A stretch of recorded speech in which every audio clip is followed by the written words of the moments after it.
जय हिंद दोस्तों, बहुत बहुत स्वागत है हमारी इस इन्फॉर्मेटिव वीडियो के अंदर। जिस चीज़ का इंतजार हम 2 महीने से कर रहे थे, गवर्नमेंट ऑफ इंडिया ने, इनकम टैक्स डिपार्टमेंट ने ITR 1 और 4 के जो फॉर्म हैं वो लाइव कर दिए हैं। हालांकि ये जो फॉर्म है ये अभी ऑनलाइन नहीं भर सकते हैं। आपको एक एक्सेल की यूटिलिटी को डाउनलोड करना है, उसके अंदर सारा का सारा डेटा भर करके आपको जेसन की फाइल सेव करके पोर्टल पर जाकर के अपलोड करना है। आज हम आपको ITR 4 live practically step by step भर के बताने वाले हैं। दोस्तों ITR 4 के अंदर आप प्रेजम्पटिव टैक्सेशन के हिसाब से अपनी बिना किसी बुक्स ऑफ अकाउंट बनाए हुए ITR भर सकते हैं, जहां पे आप अपनी सेल का कुछ परसेंटेज या सर्विस का कुछ परसेंटेज नेट प्रॉफिट दिखा सकते हैं। अगर आपने GST नंबर ले रखा है तो GST में जो टर्नओवर गई है वही आपको ITR में दिखानी है।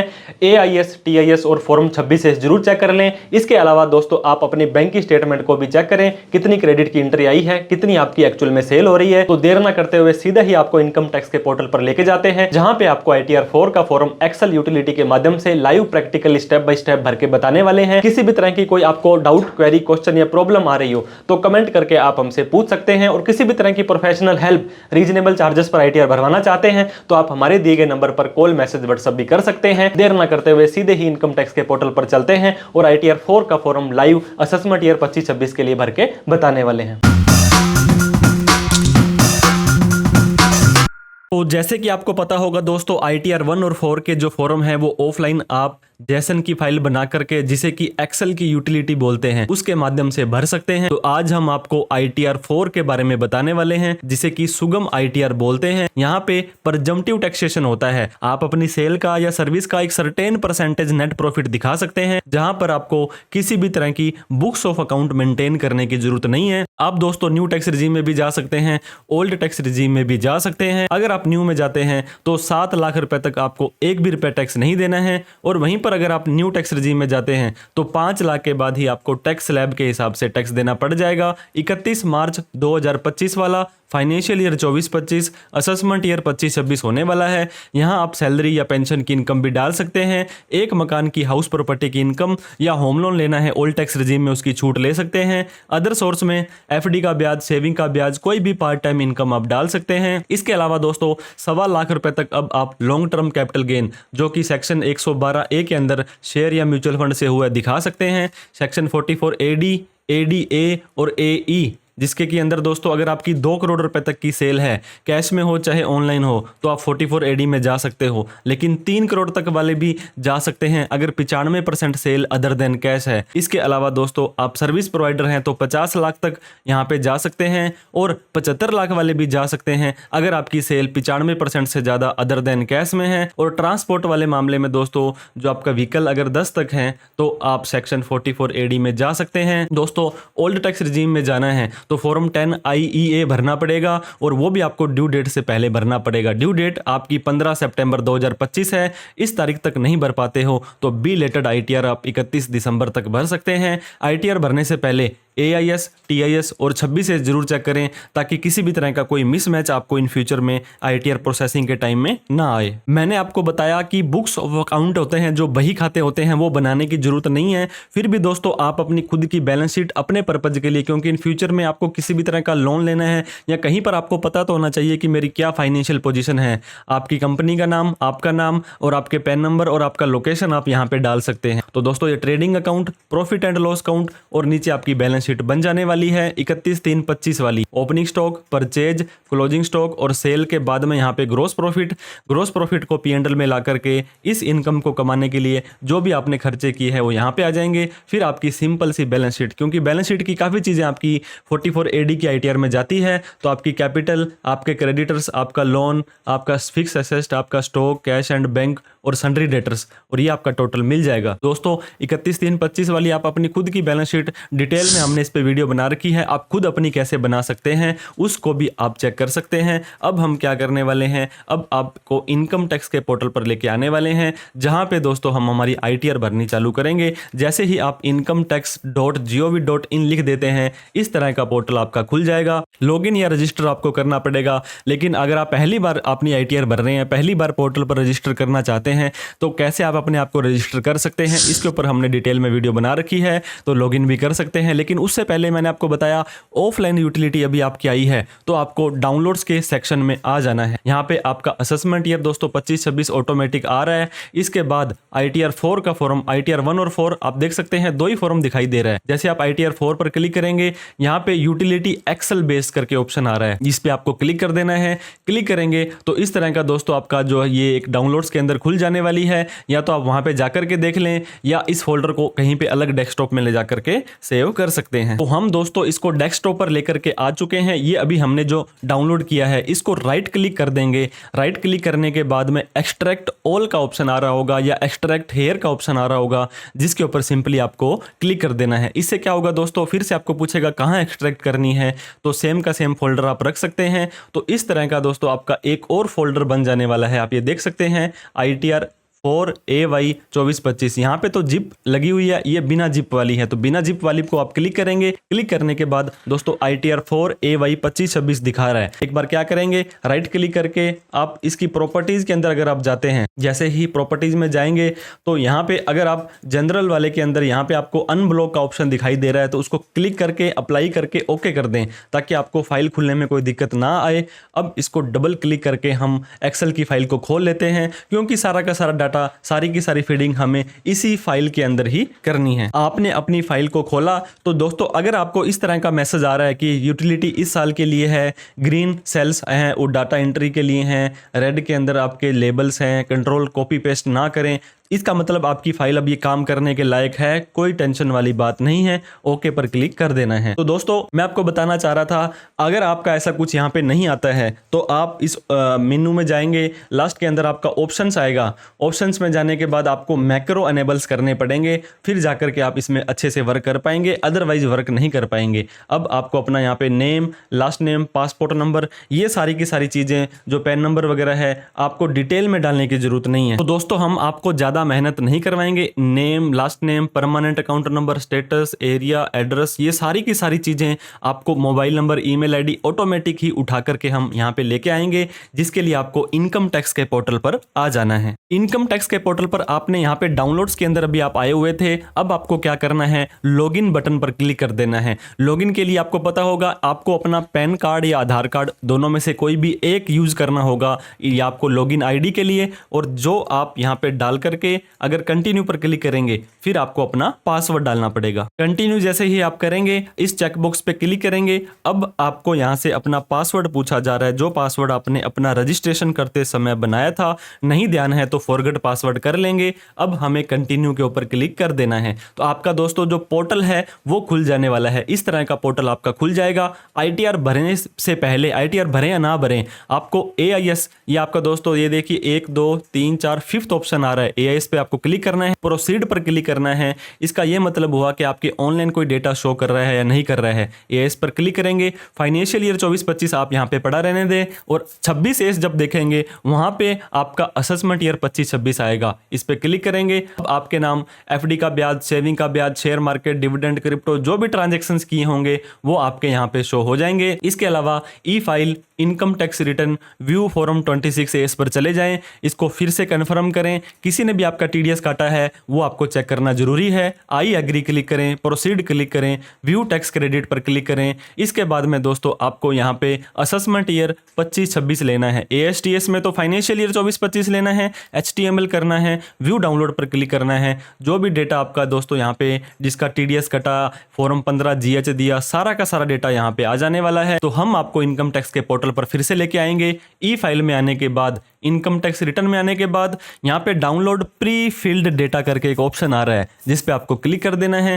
क्लिक करने के बाद कौन से साल का आपको करना है, अभी 31/3/25 वाला, करंट AY 25-26 पे डाउनलोड करने पर आपको यहाँ पे क्लिक कर देना है। तो आपके पैन कार्ड के नाम से एक फाइल यहाँ पे डाउनलोड हो जाएगी। अब आपको फिर से एक्सेल की फाइल में आना है। यहाँ पे दोस्तों आपको एक ऑप्शन दिखाई दे रहा होगा जिसके ऊपर आपको अभी इंपोर्ट प्री फिल्ड, इसका मतलब है कि प्री फिल्ड भरा भरा डाटा आप यहाँ पर लेकर के आएँ। इस तरह का मैसेज आता है तो ओके कर दें। अब आपको जहाँ पे वो आपकी फाइल डाउनलोड हुई थी उस डाउनलोड्स ऑप्शन में या डेस्कटॉप में जाकर के डबल क्लिक करेंगे तो दोस्तों 1-2 मिनट लेगा, ये सारा का सारा डेटा आपका ऑटोमेटिक यहाँ पे आ जाने वाला है। बहुत सारा डेटा तो दोस्तों प्री फिल्ड होकर के आ चुका है। अब आपको काफी सारी चीजें सेलेक्ट करनी है। जहां जहां पे ये हरा ग्रीन कलर में ऑप्शन आपको दिखाई दे रहे हैं वहां पे आपको यस नो या इसी तरह का कोई भी ऑप्शन आपको सेलेक्ट करना है। अब नेचर ऑफ एम्प्लॉयमेंट आपसे पूछा जाता है। नेचर ऑफ एम्प्लॉयमेंट होता है अगर आपको पेंशन या सैलरी की इनकम आ रही है तो ये इनकम आपको कौन दे रहा है, इसके ऊपर आपको सिंपली यहाँ पे सेलेक्ट करना होगा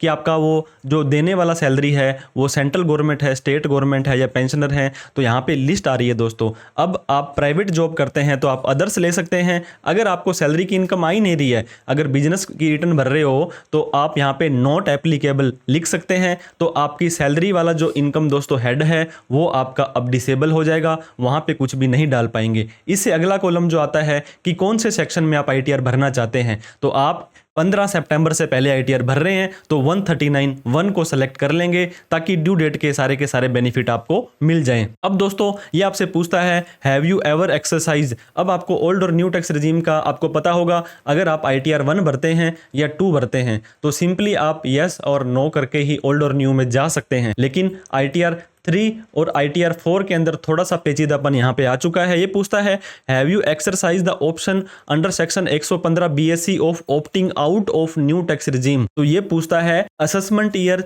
24-25 31/3/24 वाली आईटीआर के अंदर आप ओल्ड में थे या न्यू में थे। इसने सीधा सा सवाल पूछा है। अगर आप थे दोस्तों ऑप्ट आउट करके आप न्यू में चले गए थे तो आपको यहाँ पे क्या करना है, यस करना है, अदरवाइज नो रखना है। मतलब पिछले साल की आईटीआर अगर आप न्यू टैक्स रिजीम में भर के आए थे तो आप इसको नो कर देंगे क्योंकि ऑप्ट आउट नहीं किया था। ऑप्ट आउट नहीं किया था तो आपसे ज्यादा सवाल यहाँ नहीं होंगे। अगर आप पिछले बार न्यू टैक्स रिजीम में नहीं गए थे, ओल्ड में गए थे, तो आपको यहाँ पे यस करना है और ये डेटा आपका भरना पड़ेगा। अब ये डेटा हमारा हाईलाइट नहीं हो रहा है। अब आपसे पूछेंगे इस बार की आपकी क्या सलाह है कि आप 10 IEA फॉर्म आपने ड्यू डेट के बाद अब do you wish to opt out new tax regime. इस साल आप न्यू टैक्स रिजीम से बाहर जाना चाहते हो या नहीं, क्योंकि न्यू में 7 लाख माफ है और ओल्ड में 5 लाख ही माफ है। तो आप सिंपली यहाँ पे जाएं और इसको नो कर देंगे तो इसका मतलब ये होगा कि आप इस साल भी न्यू में जाना चाहते हैं और पिछले साल भी न्यू में जाना चाहते थे। हो सकता है आपका कुछ केस अलग हो। इस बार अगर आप यस करते तो फॉर्म 10 IEA भरना पड़ता, उसकी तारीख और उसका एक्नॉलेजमेंट नंबर आपको यहाँ पे डालना पड़ता। अब आपसे पूछा जाता है दोस्तों 139(1) के 7th प्रोविजन में आप आईटीआर भरते हैं क्या, आपने ये केस फॉलो किए हैं, रूल आपके ऊपर लागू हुए हैं। करंट अकाउंट में 1 करोड़ से ज़्यादा का पैकेज आपने डिपॉजिट कराया है, 2 लाख से ज़्यादा फॉरेन ट्रेवल, 1 लाख से ज़्यादा अगर आपने बिजली का बिल भरा है तो आपको यस करके वो डिटेल डालनी है। अदरवाइज सिंपली आप यहाँ पर नो कर देंगे तो भी आपका काम चल जाने वाला है। तो हम यहाँ पे नो करने वाले हैं। जैसे ही हम नो कर देंगे तो दोस्तों आगे का सारा डाटा भी हाईलाइट नहीं होगा। अब आपको कहता है कि ये रिटर्न रिप्रेजेंटेटिव एसएससी के थ्रू भरी जा रही है, इसको आप सिंपली नो कर देंगे। अब दोस्तों आपकी सैलरी की इनकम, अगर आपको सैलरी की इनकम आती है, फॉर्म 16 भी है तो उसमें 17(1), 17(2), 17(3) इसकी इनकम यहाँ डाल सकते हैं। लेकिन यहाँ पे अभी भरने नहीं दे रहा है क्योंकि हमने वहाँ पे नॉट एप्लीकेबल कर दिया था नेचर ऑफ एम्प्लॉयमेंट। आपकी कोई सैलरी वगैरह आती है तो आप अदर्स या प्राइवेट या को भी आप कर सकते हैं। इसके नीचे आप आएंगे तो इसके अलावा दोस्तों आपकी यहाँ पे इनकम फ्रॉम हाउस प्रॉपर्टी, कोई मकान कोई दुकान वगैरह से किराया आता है, अगर आपका ऐसा कोई केस है तो सेलेक्ट करेंगे। अदरवाइज ये देखिए self occupied old tax regime में होम लोन की छूट लेनी है तो यहाँ आएंगे। लेट आउट के अंदर आपने किराए पर दे रखा है, मान लीजिए आपने कोई दुकान किराए पर दे रखी है और उसका 50,000 रुपए का किराया भी आपको 1 महीने का आता है तो 15,000 की छूट 30% की मिलने के बाद 35,000 रुपए आपकी इनकम के अंदर जुड़ जाने वाला है। इसके बाद नीचे आप आएंगे, कोई और नेचर ऑफ इनकम जो एग्जम्प्ट है, इनकम फ्रॉम अदर सोर्स में आती है। आप ये देखिए दोस्तों सेविंग का ब्याज तो हर एक व्यक्ति का आता ही आता है। तो सेविंग के ब्याज के अंदर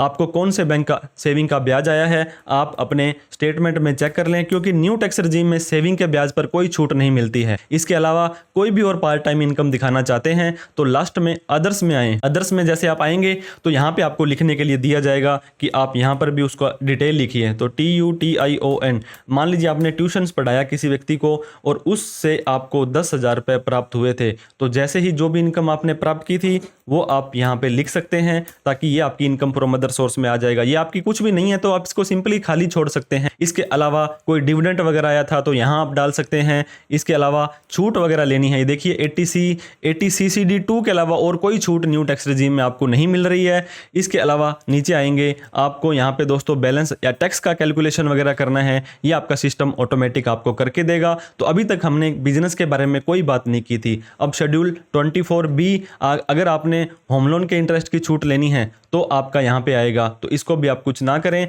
दोस्तों एक काम और करना है, इनकम डिटेल या किसी भी आप जो इसके अंदर काम कर रहे हैं, तो जैसे ही ऊपर आएंगे तो आपको यहाँ पे काफ़ी सारे ऑप्शन दिखाई दे रहे थे राइट साइड के अंदर, तो उस पर आपको एक बार क्लिक करना है और वैलिडेट के ऊपर क्लिक कर देना है। वैलिडेट का क्या मतलब होता है, अगर आपने इस शीट के अंदर कोई ना कोई कमी छोड़ी है तो वो आपको बता दी जाएगी और वो सही कर लें आप। जैसे ही वैलिडेट के ऊपर क्लिक करते हैं तो ये अगर ओके बोल देगा तो बिल्कुल सही है। ये देखिए इनकम शीट हमारी ओके है, इसका मतलब हम अब आगे बढ़ेंगे, हमारे को कोई गलती एरर वहाँ पे नहीं आएगा। शेड्यूल 24B के अंदर भी सेम टू सेम आपको चीज़ रिपीट करनी है। यहाँ पे वैलिडेट के ऊपर क्लिक करना है, ये बोलता है ये भी ओके है। अब हमारा जो मेन है BP यानी कि बिजनेस एंड प्रोफेशन, यहाँ पे हमें हमारी डिटेल डालनी है। सबसे पहले पूछता है नेम ऑफ बिजनेस। मान लीजिए दोस्तों हमारा नेम है ABC एंड कंपनी, तो ये हम यहाँ पे डाल देंगे। अब बिजनेस का कोड हमसे पूछा जाता है कि कौन सा बिजनेस करते हैं। दोस्तों यहाँ पे ड्रॉप डाउन की लिस्ट आ रही है, इसके अंदर अगर आप कोई भी आपका एप्लीकेबल होता है तो उसको आप यहाँ पे सिलेक्ट कर लें। एप्लीकेबल नहीं होता है या आपको समझ ही नहीं आ रहा है कि मेरा तो यहाँ पे क्या केस आना चाहिए, तो दोस्तों आपको गूगल भी कर सकते हो या retail trading of other item करेंगे, वो भी आपका यहाँ पे आ जाने वाला है। अगर आपको समझ नहीं आ रहा है कि क्या सेलेक्ट करें तो दोस्तों 09028, अगर आप रिटेल ट्रेडिंग करते हैं तो 0909028 यहाँ पे सेलेक्ट करेंगे तो रिटेल ट्रेडिंग आपका आ जाने वाला है। डिस्क्रिप्शन के अंदर आप डाल सकते हैं, मान लीजिए हमारा किराना गुड्स का काम हम करते हैं तो किराना गुड्स हमने यहाँ पे लिख दिया है। इसके बाद अब क्या करेंगे, आपका मेन जो काम चालू होने वाला है वो दोस्तों होता है कि आपकी टर्नओवर कितनी है। आपने अगर GST नंबर ले रखा है तो दोस्तों उसको मैच करवाना जरूरी है। 20 लाख से ज़्यादा सर्विस, 40 लाख से ज़्यादा की सेल पर GST आपके लिए मैंडेटरी हो जाता है। अब सेल में भी दोस्तों काफ़ी ऑप्शन आपके पास आएंगे कि आप अगर 3 करोड़ तक की सेल लेते हैं तो भी आप यहाँ पे आपकी सेल 95% से ज़्यादा अदर देन कैश है तो यहाँ पे जा सकते हैं। आपकी रिसीट कैश के अंदर आई थी, अदर देन कैश में आई थी, फिर आपको 6% कैश का अदर देन कैश का और 8% कैश का आपको यहाँ पे नेट प्रॉफिट भी दिखाना है। तो मैंने आपको अपनी बैलेंस शीट दिखाई थी दोस्तों, इस बैलेंस शीट के हिसाब से ही हमें अपनी ITR को भरना है। ये आप देख सकते हैं जो हमारी बैलेंस शीट आ रही है, इस बैलेंस शीट के अंदर हम क्या दिखाई दे रहा है, हमारी जो सेल है जिसे कि टर्नओवर बोलते हैं, ये 36,75,000 रुपये आ रही है और हमारा प्रॉफिट 4,20,300 है। अभी के लिए हमें सिर्फ 2 ही डाटा चाहिए, 36,75,000। अब इसके अंदर आप 2 टुकड़े इसके कर सकते हैं, एक तो हो सकता है कि कैश में कितनी सेल थी और एक अदर देन कैश में कितनी सेल थी। हम मानते हैं कि सारी की सारी सेल हमारी दोस्तों कैश के अंदर आई थी, क्योंकि काफ़ी सारे लोग कैश को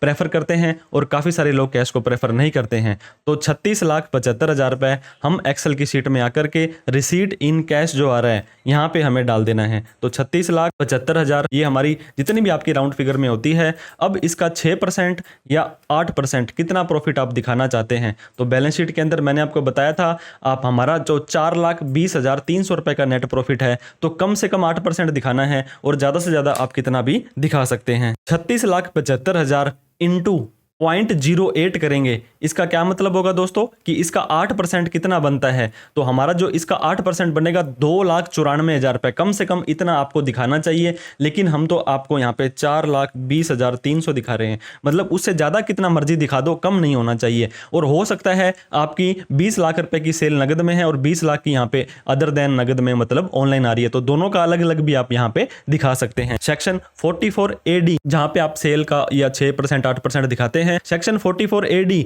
अगर आप प्रोफेशनल हैं और आप अपनी जो रिसीट का 50% प्रॉफिट दिखाना चाहते हैं तो आप इसको यहाँ पे ले पाएंगे। इसके अलावा एक और सेक्शन होता है दोस्तों, सेक्शन 44AE, जिसके अंदर आप ट्रक वगैरह का कोई भी प्रिजम्पटिव टैक्सेशन में काम दिखाते हैं तो आपका यहाँ पे आ जाएगा। ये देख सकते हैं कैरीज गुड्स वगैरह का। तो हम नीचे आ जाएंगे। अब हमें कुछ डिटेल और डालनी है दोस्तों, जहां जहां ग्रीन है वहां चीजें डालनी है। ये देखिए जीएसटी नंबर, अगर आपकी सेल, मैंने फिर से बता रहा हूं, 20 लाख से ज्यादा है तो जीएसटी नंबर आपका और जीएसटी में जो सेल गई है वही आप यहां पे दिखाएं। इसके अलावा अब यहां पे आपको फाइनेंशियल पर्टिकुलर ऑफ बिजनेस के नाम से पूछा जा रहा है दोस्तों। ये बैलेंस शीट नहीं होती है, हालांकि फिर भी आपको इसको बैलेंस शीट की तरह पे ट्रीट करेंगे तो बढ़िया रहेगा। Financial particular of the business, capital, secured loan, unsecured loan, advances, creditors, other liability, और यहाँ पे टोटल आपका आ जाएगा बैलेंस शीट का capital side, liability side, fix asset, stock, debtor, cash and bank, cash in hand, advance, यहाँ आ जाएगा asset का total side. अगर आपके पास ये सारा डेटा नहीं है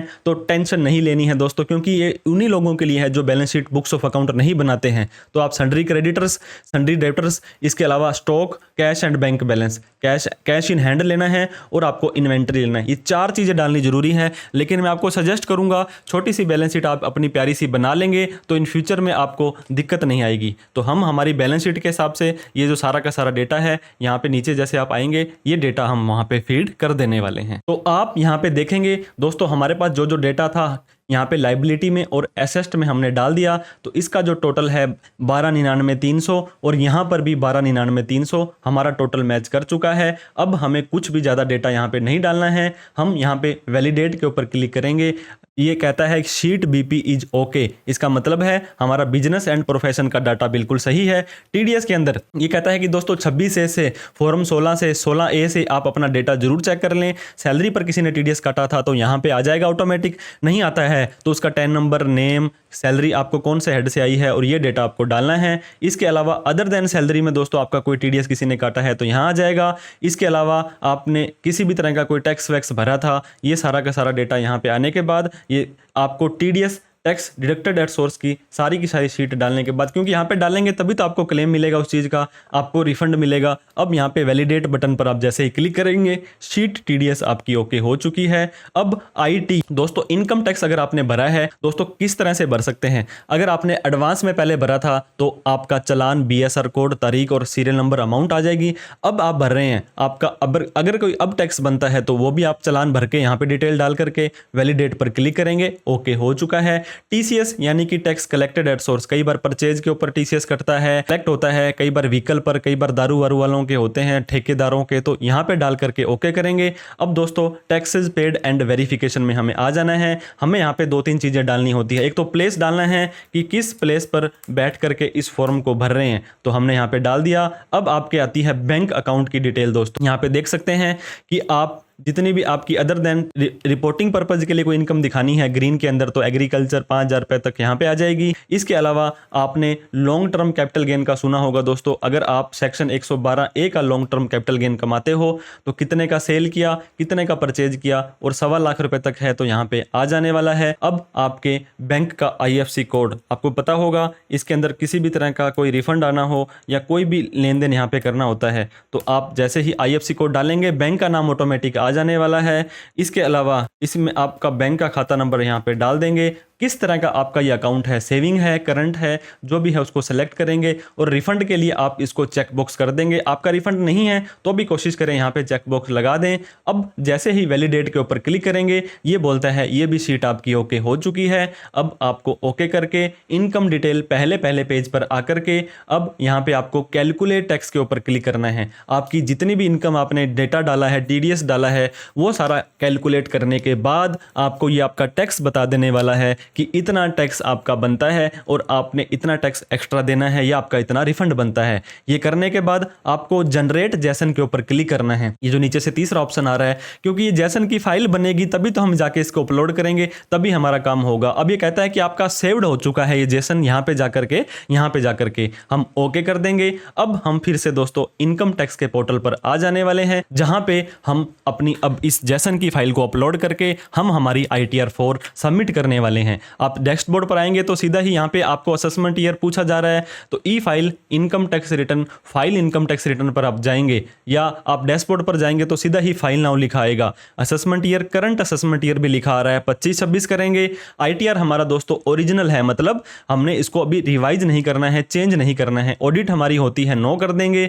आईटीआर का फॉर्म भरेंगे 4, इसके बाद कर देंगे कंटिन्यू। तो अब यहाँ पे आपको दोस्तों अटैच फाइल का ऑप्शन आ रहा है, अटैच फाइल पर आपको क्लिक करना है। जिस जगह पर आपने वो फाइल अपनी सेव कर रखी थी उस फोल्डर पे जाएंगे, ये देखिए जैसन की फाइल आएगी, ओके करेंगे, वैलिडेट योर रिटर्न करेगा। कोई भी कमी पेशी होगी इस आईटीआर के अंदर तो वो आपकी चेक करके बता देंगे। ये देखिए वैलिडेशन सक्सेसफुल, किसी भी तरह की कोई कमी आपकी आईटीआर में नहीं है। अब आपको प्रोसीड टू वेरिफिकेशन पर जाना है। अब दोस्तों इंस्टेंट वेरिफिकेशन करें या 30 दिन के अंदर आधार ओटीपी या सीपीसी बेंगलोर में भी इसको भेज सकते हैं। कंटिन्यू पर क्लिक करना है। अब आपको Aadhaar OTP, I would like to verify Aadhaar OTP पे क्लिक करके कंटिन्यू पर क्लिक कर देना है। आई एग्री पर क्लिक करके जनरेट ओटीपी पर क्लिक कर देना है। आपके आधार वाले नंबर पर एक ओटीपी जाएगा, वो दोस्तों आपको यहाँ पे डाल करके वैलिडेट पर क्लिक करना है। जैसे ही वैलिडेट पर क्लिक करेंगे आपसे फिर से पूछेगा कि आर यू श्योर इस रिटर्न को सबमिट करना चाहते हैं। आप जैसे ही यस करेंगे तो कांग्रेचुलेशन दोस्तों, आपकी आईटीआर सबमिट हो चुकी है। इसका एक्नॉलेजमेंट का नंबर मोबाइल और मेल पर आ जाएगा। इसकी पीडीएफ आपकी मेल पर भी आ जाएगी और आप यहाँ से डाउनलोड भी कर सकते हो। लेकिन लोन वगैरह लेना हो तो आईटीआर के साथ ये कंप्यूटेशन भी मांगते हैं, बिल्कुल सही तरीके से जीएसटी से मैच होना भी जरूरी है। तो इस तरह की दोस्तों किसी भी तरह की कोई प्रोफेशनल हेल्प आपको चाहिए हो तो आप हमारे दिए गए नंबर पर कॉल, मैसेज, व्हाट्सएप करके हमारी से सेवाएं ले सकते हैं। ये वीडियो आपको अच्छी लगी हो तो लाइक करके, और अभी तक हमें सब्सक्राइब नहीं किया है तो सब्सक्राइब कर दें, हमारा हौसला बढ़ा दें, और इस वीडियो को उन सभी लोगों में शेयर कर दें जो दोस्तों आईटीआर 4 भरना चाहते हैं। अभी ऑफलाइन यूटिलिटी से ये भर पाएंगे, ऑनलाइन जैसे ही चालू होगी उसके ऊपर भी हमारी वीडियो आ जाने वाली है। Thank you so much for watching this video. जय हिंद, जय भारत।